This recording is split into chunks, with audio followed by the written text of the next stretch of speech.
Hello friends, आपका स्वागत है मेरे यूट्यूब चैनल टून क्रैकर में। तो दोस्तों, जैसा कि आपने वीडियो का थंबनेल देखा है जिसमें मैंने बताया है कि मैं आज आपको किरमाड़ा की फुल हिस्ट्री के बारे में बताऊंगा। तो इसके लिए आपको वीडियो को पूरा देखना है। और अगर आपने मेरे चैनल को सब्सक्राइब नहीं किया तो सब्सक्राइब कर लीजिए और बेल आइकन को ऑल पर प्रेस कर दीजिए। तो चलिए आज का वीडियो शुरू करते हैं।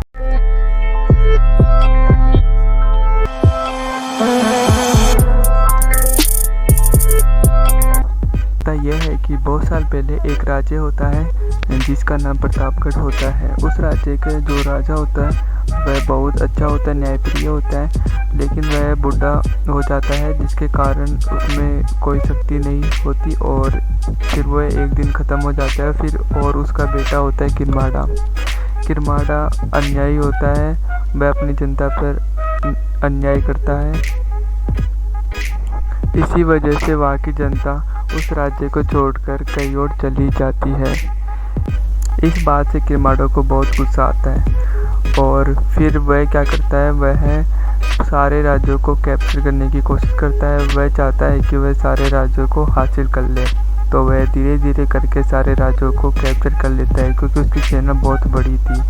फिर लास्ट में ढोलकपुर जो राज्य होता है उस राज्य में और बाकी राज्य ढोलकपुर के राजा की सहायता लेने के लिए उनके पास जाते हैं और उनकी सहायता लेके वे उस किरमाड़ा से युद्ध करने लगते हैं। उस लड़ाई में किरमाड़ा ढोलकपुर के राजा से हार जाता है और वह जंगल में पहुंच जाता है। जंगल में पहुंचकर वह अपने ईश्वर की पूजा करता है और उन्हें कहता है कि मुझे शक्तियाँ प्रदान करे, इसके लिए मैं अपना जीवन आपको देता हूँ।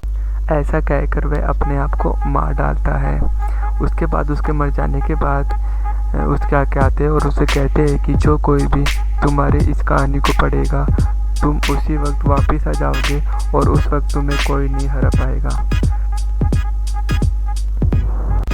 उसके बाद कुछ सालों के बाद एक व्यक्ति आता है और उस किरमाड़ा की कहानी को पढ़ने लगता है। किरमाड़े की पूरी कहानी के बारे में पढ़ने के बाद किरमाड़ा जीवित हो जाता है। जीवित होने के बाद वह अपनी सारी सेनाओं को भी जीवित कर देता है। उसके बाद वह सारे राज्यों को कैप्चर करने के लिए वापस आ जाता है। तो दोस्तों, यह कहानी थी किरमाड़ा की। अगर आपको ये वीडियो अच्छी लगी है तो मेरे चैनल को सब्सक्राइब कर लीजिए। तब तक के लिए बाय बाय।